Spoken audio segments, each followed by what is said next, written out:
If you're in a season with your significant other that you're talking about marriage and you're looking to make that huge commitment of marriage with another, and you want to make sure you're making the right decision and you're looking out for any red flags that could decay the marriage over time, I think this video will be very beneficial for you. We have three red flags that through our own marriage and other relationships we've seen as what we believe those critical characteristics you need to look for that will either make or break a marriage. Yeah, there's many red flags in relationships. A lot of people talk about them, and there's of course the serious, severe Mm. situations, but there's also many red flags to be aware of in relationships that we might do in future videos. But these were just the top that we wanted to discuss that we feel like are extremely impactful in relationships that we've witnessed, and like you said, in even ours. So, So what London said brings up a good point. I want to mention two things before we get started. One, we believe that God is the overarching authority in our marriage, and we believe in the Christian roles of us as a man and woman and as a husband and wife. And so if you disagree with that, then this video might not be for you. However, I do think that the red flags we mentioned and the characteristics are still worthy no matter what you believe in terms of roles in your own marriage. And then, secondly, we are also foregoing some of the most obvious red flags that we believe most people already know. Most people already know to look after people's finances to ensure that they're responsible with their money, especially just looking at someone's overall morality and ethical behaviors. They don't do anything morally or unethically sound, and those kind of huge, major red flags we believe are out there for people to look at. These are kind of the red flags that we find a lot of people look over, and we actually looked over and didn't pay attention in our own marriage, and luckily they were not things that came to fruition, but they're not things that we actually inherently looked for to ensure that each of us did not have. So these are the red flags we think that people don't think about. so the first red flag that we wanted to discuss is a lazy man. There's so many times, even within the past few weeks of us moving, and which takes so much effort, especially unfortunately on the man's side. But day-to-day tasks that I am constantly in awe of, and in just so much gratitude for the man that you are to me, of like helpful tasks, whether it's just like helping around the kitchen or just even changing, the kids' diapers, or helping get their shoes on, putting them in the car seat, like little efforts that like I can absolutely do myself, and I did the past year that Alex was deployed. But him showing the effort of just doing it naturally without me even asking just shows that he is not lazy and that he loves me and just wants to help. And I just really believe that a helpful man makes such a easier and smoother and just more peaceful home life, especially for the wife and the mom who's usually doing a lot of that type of work, there's a lot that I do as a stay-at-home mom every day, and so just having that little bit of extra help from you is just like all the difference. So, Yeah, I think that's really good. And the only thing I would add to that is maybe it's just me, but I just find most friends that I talk to that are male, we all were built as selfish human beings. I just feel like the male was built more selfish. We're not as nurturing, so we're a bit more selfish and self-absorbed. And so maybe that's just me. Maybe I'm speaking for the whole gender, but I would say at least I can be very selfish. And so you can't be selfish and lazy because then what happens is, in a marriage, you all have to do things together. And I have found that even though I'm not a lazy person, I find myself not being helpful on many occasions because I'm just being selfish. Like I was telling her just as we were thinking about this, I was like the amount of times when she said, Alex, you are so helpful, and there's so many times you've done stuff that I just thought, wow, that's so helpful. I told her, I said, that's funny because just today I was actually sitting there at the table eating my food, watching you run to help our 1-year-old to get out of his high chair, and then run back to grab milk for our 3-year-old, and then run back to grab something else for our 3-year-old, all while your food sat there at the table untouched. And I thought in my head, I should get up and help her. And then I looked down at my food and thought, I'm really hungry. And so it's a testament that if you're lazy and selfish, you're really going to be in trouble. And I'm not saying you should be either, but like men can oftentimes are not very nurturing and can be more selfish. And so you really need to make sure if you are a man that's looking to become a husband, or if you're a woman looking for a husband, you need to find someone who is really going to work hard to constantly try to fight that innate selfish behavior and get up off their butt and do things to help the person in their life that's most likely raising their kids, gave birth to their kids, and as constantly have those kids attached to them in the early years. Like, that's very important that you're doing your part. And there's nothing a man can ever do to do the same level that a mom does. And so if you're lazy, you're really going to fall behind. So if I do everything I possibly can all day to help one, and I still won't be doing as much as a mom does day to day. So you just can't be lazy. You just can't. Yeah, and it's so easy for the wife to become bitter. I've witnessed this in other relationships when the man is lazy. Like, the wife just gets exhausted and more exhausted. And then it becomes the elephant in the room. And she notices every time he is lazy and he doesn't do his part. And then she just gets more and more frustrated. And if it's not a conversation, then that gets built up into a mountain, right? Or if it is a conversation, the man still doesn't change, then that's even harder. So it's just, that's why we're saying it's a red flag, that like it can really cause a lot of hurt and frustration in a relationship that might get to a breaking point. Yeah. And I think that every woman deserves to be adored. I think every woman is looking to be adored by her man. And adoration takes effort. You can have a lazy man who actually adores you, but you will soon over the years not feel that adoration, not see that adoration, and not feel adored, because a lazy man is not going to be able to show it. Is not going to be able to take action, do the services, say the things, be the person they need to be to show their wife that they are adored. And so that's why I think a lazy man can truly ruin a marriage. And that leads us into what I thought was probably one of the largest red flags in a woman to watch out for, is a controlling woman. And Largest. I'm just kidding. yeah, I knew saying that there's no way to be like the biggest red flag in a woman is not going to sound sexist or wrong in some way.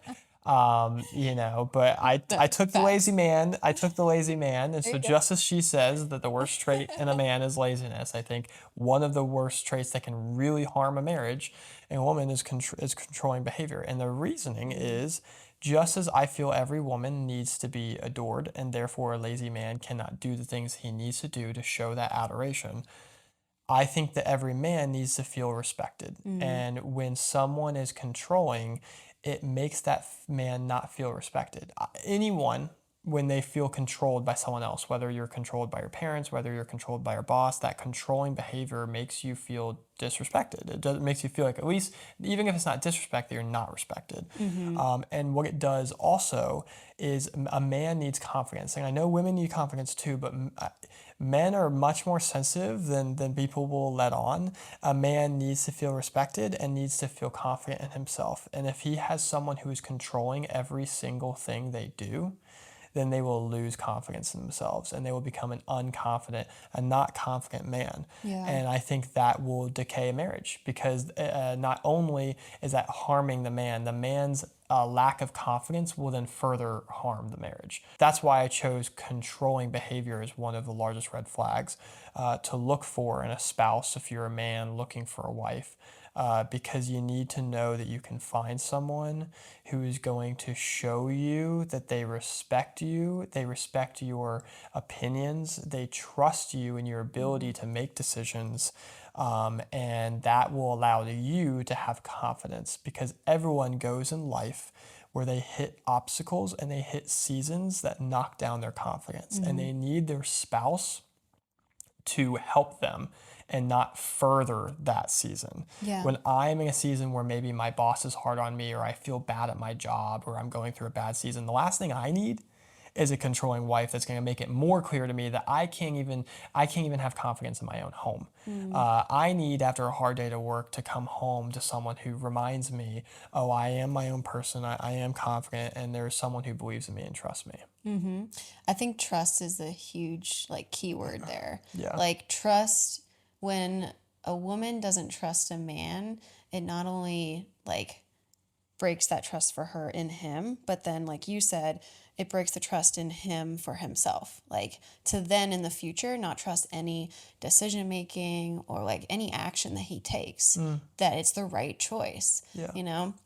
So then I think it creates this kind of perfect storm where then the man starts just giving the woman more and more control because he is like, my life's easier if I just give it to her, you know? Yeah. But then it's just creating this like this dynamic where then like he's not living out the traits and the character qualities as a man that he needs to be living out, and then she has all of this control that is kind of dangerous. Like there's a lot of situations even today where like there's times that I naturally want to lean towards being more controlling. Like I've had moments where I'm like, I just want to do it my way, or I think my way is more right, or whatever. And there's a lot of times that like even in little moments that I'm like, I trust you, I trust you, I trust you, and I've had to work that muscle because there have been moments that you've come to me and been like, when I feel like you're just like on me all the time. Like, can I just be a man? Can I just be myself? Can I just be a man and an adult and just do this myself?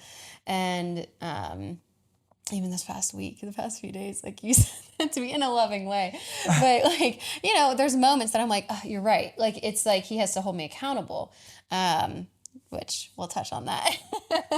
But yeah, so I think that's just really the trust. Trust in any relationship is so important in many areas of the relationship, of course, but like that is just such a foundation that when there's that lack of trust on both ends, I mean, you have nothing that you're working from, you know? Yeah. And you brought up a good point that I want to mention. I have had to hold London accountability on being somewhat controlling towards me, and she's not inherently a controlling person. She has had to hold me accountable for being lazy in ways, and I'm not naturally a lazy person. That's how sensitive we are to those behaviors. That's how quickly those behaviors and those traits impact the other person. Even if you're not lazy, the slight laziness in a man will significantly impact her. And even if you're not controlling, the slight controlling will significantly impact the man. And so that's a great example of even if they aren't a trait, it just shows that they're wildly important. That's so And true. it's also important to say that I'm not trying to say that, that boss woman out there who's independent, who makes her own money, who is assertive, is like, I'm not trying to say that they aren't marriage material. They're probably very much marriage material. You just have to be the right kind of man that she can trust and she can respect and you have to be just as strong as her. You have to be just as, you have to earn that respect and trust. And it might be harder if she is a hard woman, Isn't and willing to give that yeah, trust. but Yeah. like a woman who is independent and has grown independently will give her trust to the right man, but you just need to be a strong, independent man yourself. Yeah. Yeah, that's so true. And that leads into, I think, our last point, right? Yeah. Okay. The last point of holding each other accountable. Wow. If we didn't do that, like our marriage would just struggle so much more. And in the moment, it can be hard because it's Yeah. like sometimes it can be tough love. But I think it's very important of going into it with love of, hey, and it might also not be agreeing. Like usually that means that you're kind of disagreeing with something that they're doing or, and so it's kind of that being comfortable with a little bit of conflict. But as long as you go into it with love, usually, as the other person might, if the other person has a humble heart about it, it can be an easy conversation. Yeah. And accountability is difficult. That's why a lot of people, if someone's dating and you say, yeah, we've never gotten in a fight, and everyone is very sensitive and says, oh, well then, your relationship isn't ready or whatever. And what they mean by that is I do believe that a relationship should be hard and it should have challenges and there should be fights, because if you're going to if you're really going to if you're really going to hold your significant other accountable in the way you need to in a marriage, you are going to push them further than they've been pushed before, probably. You are probably going to show things in themselves they haven't seen before. You're probably going to shine a light on traits that they don't want to admit they have, or issues that they don't want to admit they have. And it's going to be hard for them to receive it. And it's going to have fights involving that. It's not just fights of just disagreements. It's fights of, this is a behavior that I don't like in you, or whatever it may be. It's hard for anyone to take some deep rooted accountability. And so when you grow close to someone that you think you're going to marry, there's going to be some hard discussions, and there's going to be some battles of, you don't want to hear this, but this is the truth. And it takes you being able to soften your heart enough to receive it. And even to this day, like, there's times that London says something to me that I get real mad about, and I just say it's not true, and you're looking at it wrong. And then maybe in the moment I just stay there, and then it might be a month later where I was like, in hindsight, I could see where maybe I was absolutely still right, but I could see how maybe you had some merit to what you were saying. No, but it really is important that you are able to receive the accountability, but you have someone to hold you accountable. If your relationship is just easy, it's either gonna fail, or it's going to stay together. You might stay married, but you're not going to be the best versions of yourself, and you're going to slowly fall into the worst versions of yourself, I believe. I think accountability is the only thing and the most important thing that's going to keep two people together, outside of God, of course. But like, accountability also builds trust. People say trust is the most important part, but I think that they run hand in hand. There's no way there's anyone who has full trust in each other that aren't holding each other accountable. I'm sure there's no one out there that says, yeah, we fully trust each other, trust is the most important thing, and I never have a hard conversation with him, like, accountability is everything. Yeah. Yeah. I mean, that's back to, like you said, if you're in a relationship and figuring out, do I want to marry this person? Do I want to stay together with them? One of the biggest things that it's almost like black and white for me of, does that person bring out the best in you? Does that person better you to the best, like, ultimate version of yourself, and if there's a doubt there, then maybe there's something you need to dig a little bit deeper on. But that was ultimately for me. Of course, I had a long list of reasons why I wanted to marry you. Of course. But Can I see that list sometime? yeah, maybe one day. But the ultimate one at the top was, you make me a better person, and so, I mean, to a fault, I will say, in college, I was definitely holding Alex accountable to things that were a little extreme, but that's my fault, That's okay. I ask probably questions about needed it. children when we're, the first few months of dating, and that's Yes. all, Well, I was in a fraternity and I was drinking, and London said she didn't want to see that behavior when we have children. And I told her, well, I'm in college and I'm in a fraternity. I'm sure I'll stop that by the time we have kids. And that was not a good answer for London. She did not like that answer. But the good news is we had some of those fights way earlier than I would have liked to. But by the time we were getting married, people were saying, have you talked about this, this, and this? And I was like, we talked about that in the first 3 weeks of knowing each other, because London enforced it. Crazy at the time, but in the end it helped. And so I love you for it. Yeah. But yeah, so bottom line, I think that the summary of what we're trying to say is just those top red flags is, in a man, laziness is a huge red flag that you need to identify and avoid and or work it out of them. 2 is controlling tendencies in a woman. That's, again, you want to avoid and or work it out of them. And then 3, I would say, is a lack of accountability. If you're with a spouse that you find they cannot hold you accountable, or you cannot hold them accountable, that is a recipe for failure. Yeah. So if you like this content, like and subscribe. We have a lot more series you can check out. We have some focused for men, some focused for women, some just family in the making. So please like and subscribe, check out our channel, and stay posted. Definitely agree. Well, so if you like the content, thought you were going to jump like and subscribe, but you just go, Well, I was gonna say that, and then you looked at me. oh. Okay. Wait. So what are we doing?